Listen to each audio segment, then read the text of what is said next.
The fluorescent lights of MTN Nigeria's Lagos headquarters hummed with their usual intensity at 6:47 p.m. on that fateful Tuesday evening.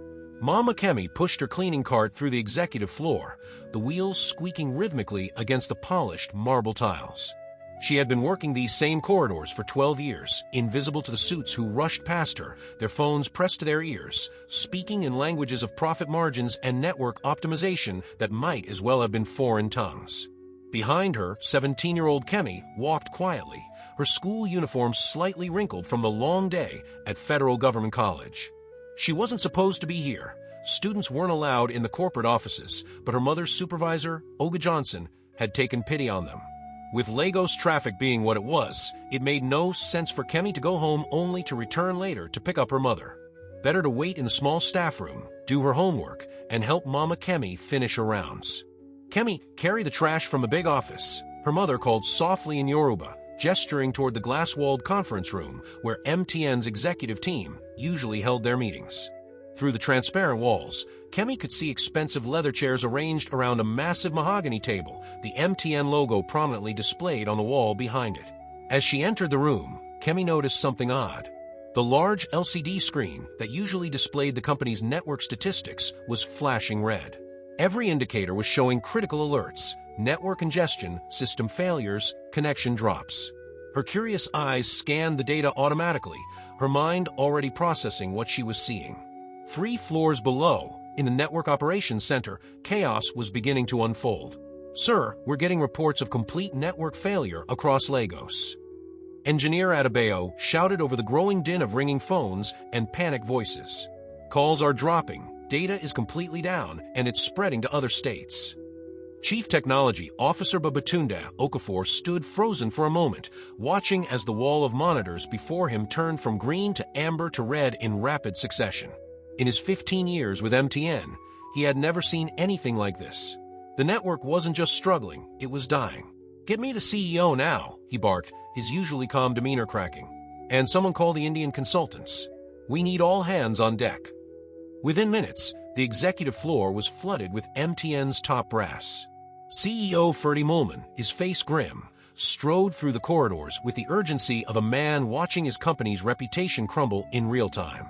Behind him, the heads of network operations, customer service, and technical support scrambled to keep up, their phones buzzing with increasingly frantic calls from subscribers across Nigeria. "How bad is it?" Moolman demanded as they crowded into the main conference room. "Catastrophic," Okafor replied, his voice barely above a whisper. "We're looking at complete network failure, affecting over 80 million subscribers. The financial losses, sir, we're talking about billions of naira per hour." Outside the conference room, Kemi had finished collecting the trash and was about to leave when she heard the commotion. Through the glass walls, she could see the MTN executives hunched over laptops and tablets, their faces illuminated by the glow of screens showing nothing but red alerts and error messages. Her mother appeared beside her, looking worried. "Kemi, what is happening? All these big men are running around like the building is on fire." "I think their network is down, Mama," Kemi replied, unconsciously shifting into English. "Look at their screens, everything is red. That's not good." Inside the conference room, the tension was palpable. Senior engineers were on conference calls with equipment vendors in China and India, their voices rising with frustration as each proposed solution failed to address the crisis. "The core network is completely unresponsive," reported Chief Network Engineer Oluyemide Adebayo. "We've tried rebooting the primary servers, switching to backup systems, even emergency protocols. Nothing is working." "What about the subsidiary networks?" asked Moolman, loosening his tie. "They're going down like dominoes. We've lost Abuja, Port Harcourt is flickering, and Kano is showing critical errors. At this rate, we'll have complete national network failure within the hour." Kemi pressed closer to the glass, her eyes scanning the data displayed on the screens. Her mother noticed her intense concentration and shook her head. "Kemi, leave these people to their work. This is not our business." "But Mama," Kemi whispered, "I think I know what's wrong." Her mother looked at her with a mixture of amusement and concern. "You know what's wrong with MTN's network? Kemi, these are the smartest engineers in Nigeria. They went to the best universities, they have certificates from abroad. What can you possibly know that they don't?" It was a fair question. Kemi was, after all, just a 17-year-old girl from Ikorodu whose mother cleaned offices for a living. She attended a public school where computer science meant sharing outdated textbooks and sometimes getting to use the free working computers in the lab. But what her mother didn't know, what nobody knew, was that Kemi had been teaching herself advanced networking and systems administration for 3 years. It had started innocently enough. The MTN office had an open Wi-Fi network for guests, and Kemi had discovered she could access it from the staff room. While her mother worked, she would connect her second-hand phone and explore the vast universe of online learning. She devoured MIT's open courseware, watched Stanford's computer science lectures, and participated in coding forums where her age and background were irrelevant. Only her knowledge mattered. She had learned about network protocols, system architecture, and database management. She understood how mobile networks functioned, how data packets traveled through cell towers, and how massive telecommunications systems managed millions of concurrent connections. She knew about failover systems, load balancing, and the delicate interplay between hardware and software that kept the digital world running. Most importantly, she had learned how to think like a system, to see patterns and connections that others might miss. The problem isn't with their primary systems, she murmured to herself, studying the error patterns on the screens. It's cascading from somewhere else. Inside the conference room, the mood was growing desperate. MTN's stock price was plummeting on international markets, and social media was exploding with angry customers demanding explanations. The Nigerian Communications Commission was threatening sanctions, and competitor networks were struggling to handle the overflow of users trying to switch services. "Sir, we need to consider making a public statement," suggested the head of corporate communications. "The longer we stay silent, the worse this looks." "What are we going to tell them?" Mulman snapped. "That the largest telecommunications company in Africa doesn't know why its network is down. That we have no idea how to fix it." Senior network architect looked up from her laptop, her face pale. "Sir, I'm seeing something strange in the auxiliary monitoring systems. There are ghost signals appearing in the network traffic analysis. It's like something is creating phantom load on the system." "Ghost signals?" Okafor leaned over her shoulder. "What do you mean?" "I mean the network thinks it's processing millions of connections that don't actually exist. It's like a distributed denial of service attack, but internal. The system is essentially attacking itself." Outside, Kemi's eyes widened as she heard this exchange. She pressed her face closer to the glass, studying the data streams on the visible monitors. The pattern was becoming clear to her. The ghost signals weren't random. They were following a specific sequence, like a digital heartbeat that was slowly strangling the network. "It's a recursive loop in the billing system," she whispered to herself. "Someone deployed a software update that's creating phantom billing records, and the system is trying to process them all simultaneously." Her mother noticed her intense concentration and growing agitation. "Kemi, what is wrong with you? You're acting like you're possessed." "Mama, they're looking in the wrong place," Kemi said urgently. "The problem isn't with the network infrastructure. It's with the billing system creating fake transactions. Look at the pattern on that screen. See how the errors spike every 30 seconds? That's not a hardware failure. That's software stuck in a loop." Mama Kemi followed her daughter's pointing finger to the monitors, seeing only incomprehensible numbers and charts. "Kemi, even if you're right, what can we do? We're just the cleaning staff. They won't listen to us." But inside the conference room, the situation was deteriorating rapidly. The Indian consultants had joined the conference call, their voices crackling through the speakers with increasing panic. The Chinese equipment vendors were insisting the hardware was functioning perfectly. The local engineers were running out of ideas, and the executives were running out of time. "Sir," Adebayo's voice cracked with stress, "we're now looking at complete network failure across 12 states. The ripple effects are, we're looking at bank transactions failing, emergency services disrupted, online businesses grinding to a halt. This isn't just a telecommunications crisis anymore. This is a national emergency." Mulman sat heavily in his chair, the weight of the situation pressing down on him like a physical force. "Options. I need options." "We could try a complete system restart," suggested Akwu. "Shut down everything and bring it back online step by step." "How long would that take?" "Minimum 6 hours, maybe 12, and there's no guarantee it would solve the underlying problem." "Unacceptable. We'd lose more money than we make in a month." "Sir," Okafor's voice was barely audible, "I need to ask, are we looking at sabotage? Could this be a cyber attack?" The room fell silent. The implications were staggering. If MTN Nigeria's network had been compromised by hostile actors, the ramifications would extend far beyond the company. Nigeria's digital infrastructure, its growing fintech sector, its emergence as a major player in the global technology scene, all of it could be at risk. "Get me the National Security Advisor," Mulman said quietly, "and contact the Economic and Financial Crimes Commission. If this is an attack, we need to treat it as such." Outside, Kemi had heard enough. She couldn't stand there and watch these brilliant people search for complex solutions to what she was increasingly certain was a simple problem. She knew she could help, but she also knew that a 17-year-old girl in a school uniform wasn't going to be taken seriously by the executives of a multinational corporation. "Mum," she said, her voice filled with determination, "I need to tell them what I see." Her mother looked at her with a mixture of pride and fear. She had watched her daughter grow from a curious child into a young woman who devoured knowledge like it was food. She had seen Kemi's eyes light up when she talked about computers and networks, had watched her daughter's fingers dance across her phone screen as she coded simple programs during their evening commutes. But this was different. This was real, and the stakes were higher than either of them had ever imagined. "Kemi, these people, they have degrees from universities we can't even dream of attending. They have experience we can't even imagine. What if you're wrong? What if I'm right?" Kemi replied, "Mama, I know you're scared. I'm scared too. But I've been studying this stuff for years. I know how these systems work, and I know what I'm seeing on those screens." Mama Kemi looked at her daughter, really looked at her, and saw something she had never seen before. Not just intelligence, but confidence. Not just knowledge, but wisdom. This wasn't her little girl anymore. This was a young woman who had spent years preparing for a moment she couldn't have anticipated. "What do you need me to do?" she asked quietly. "I need you to help me get into that room." They stood together for a moment, cleaner and student, mother and daughter, at the threshold of a decision that would change their lives forever.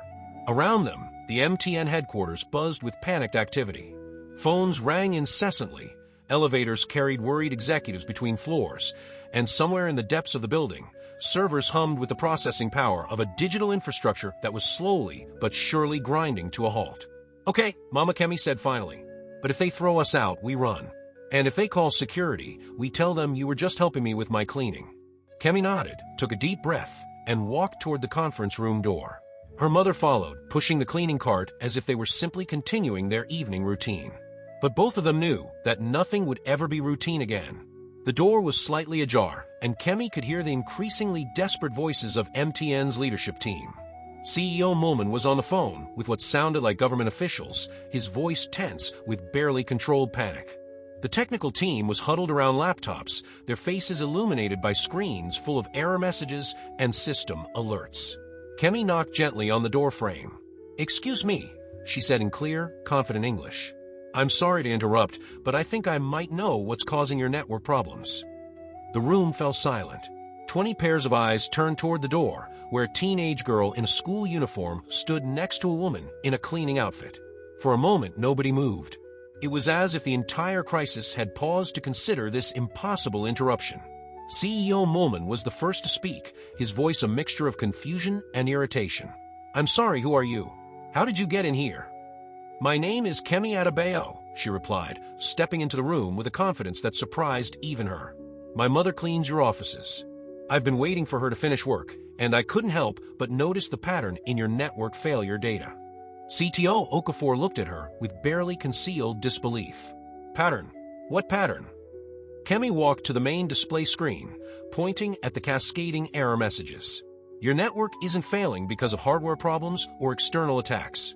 It's failing because your billing system is stuck in a recursive loop. Look at the timing of these errors. They spike every 30 seconds exactly. That's not random. That's a process trying to execute and failing repeatedly." The room remained silent, but Kemi could see some of the engineers leaning forward, studying the data with new eyes. "You deployed a software update to your billing system sometime in the last few days," she continued. "The update contained a bug that's creating phantom billing records. Your system is trying to process millions of transactions that don't exist, and it's consuming all available processing power. The network failure is just a symptom. The real problem is in your billing database." Senior network architect Aku was now staring at her laptop screen, her fingers flying across the keyboard. "Oh my God," she whispered. "She's right. Look at the billing system logs. There's a recursive function that's been running since Sunday. It's generating fake user accounts and trying to bill them for services they never used. But how did a cleaning lady's daughter? Okafor began, then stopped himself. I mean, how do you know about our systems? Kemi smiled, a mix of nervousness and pride. I've been teaching myself computer science and network administration for 3 years. Your guest Wi-Fi network is quite good, and MIT puts all their lectures online for free. I may not have a degree, but I understand how telecommunications systems work. The room erupted in a mixture of amazement and skepticism. Some of the engineers were already diving into their systems, following Kemi's analysis. Others were staring at her with expressions ranging from disbelief to admiration. Even if you're right, said Mulman, how do we fix it? We can't just shut down the billing system. You don't need to shut it down, Kemi replied. You need to kill the specific process that's creating the phantom records. It's probably running as a background task. Once you terminate it and clear the fake records from the database, your network should return to normal within minutes. Aku was now furiously typing commands into her laptop. I found it, she announced. There's a process called billing_reconciliation_daemon that's been running continuously since Sunday. Dear God, it's created over 500 million fake customer records. Can you kill it? Asked Okafor. Killing it now, Aku replied, her fingers dancing across the keyboard. And clearing the phantom records from the database, this might take a few minutes. The room fell silent again, but this time it was the silence of anticipation rather than desperation. On the main display screen, the error messages were beginning to slow. The cascade of red alerts was becoming a trickle, then a stream, then individual blips. Network status is improving, reported Engineer Adebayo, his voice filled with wonder. Call completion rates are rising. Data services are coming back online. Lagos is green, called out another engineer. Abuja is stabilizing. Port Harcourt we're seeing normal traffic patterns. Within 5 minutes, the wall of monitors had transformed from a sea of red warnings to the familiar green glow of a healthy network. Phones throughout the building began ringing with reports of restored service. The crisis that had threatened to bring down Nigeria's largest telecommunications network was over. The room remained silent for a long moment, everyone staring at the screens as if they couldn't quite believe what they were seeing. Then, slowly, the reality of what had just happened began to sink in. CEO Mulman was the first to speak. Young lady, he said, his voice filled with a mixture of gratitude and amazement, you just saved our company. You probably saved millions of naira in losses, protected our reputation, and prevented a national crisis. How can we ever thank you? Kemi looked around the room at the faces of some of Nigeria's most successful business leaders and engineers. A few hours ago, they had been strangers to her, powerful figures in expensive suits who existed in a world far removed from her own. Now they were looking at her with respect, admiration, and something that looked like hope. Actually, she said, her confidence growing with each word, there is something you could do. I graduate from secondary school next year, and I'd like to study computer science at university. But my family, we don't have the money for university fees. Mulman smiled, the first genuine expression of joy anyone had seen from him all evening. I think we can arrange something better than just university fees. How would you like to join MTN's engineering training program? Full scholarship, paid internship, and a guaranteed position after graduation.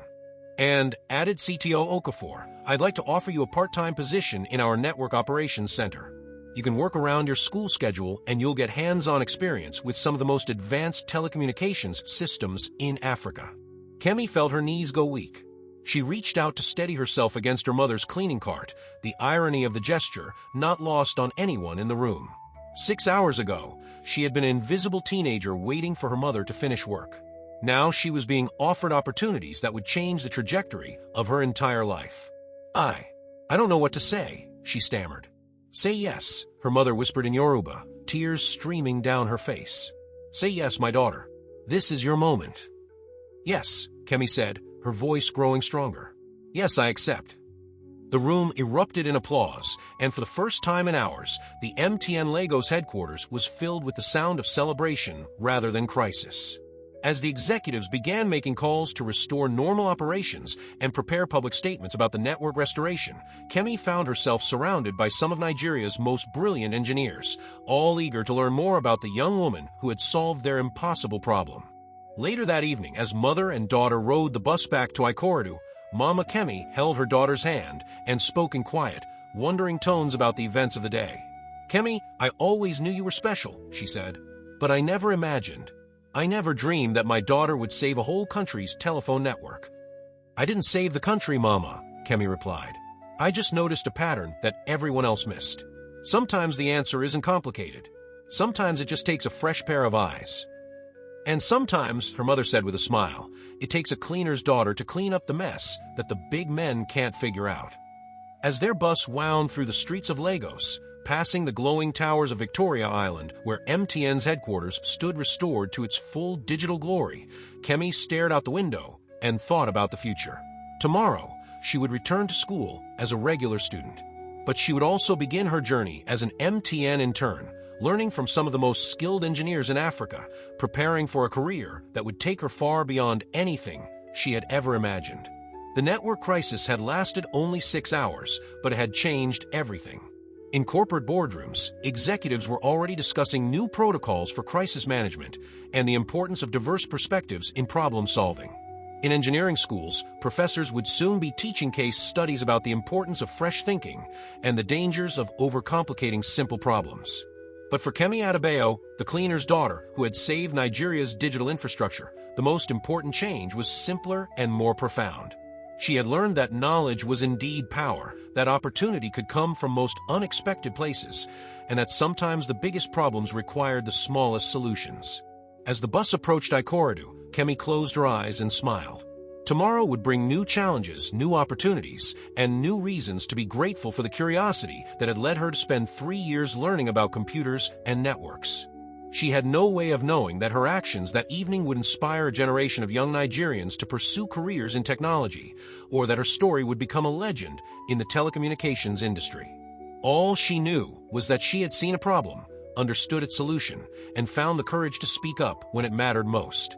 And in a country where success was often measured by degrees and connections, she had proven that sometimes the most valuable asset was simply the willingness to learn, to think, and to act when others could not. The network was restored, the crisis was over, and the future was full of possibilities that neither Kemi nor her mother could have imagined when they walked into MTN's headquarters that evening. It was, as Mama Kemi would tell her neighbors for years to come, the day her daughter stopped being invisible and became the girl who saved Nigeria's digital soul.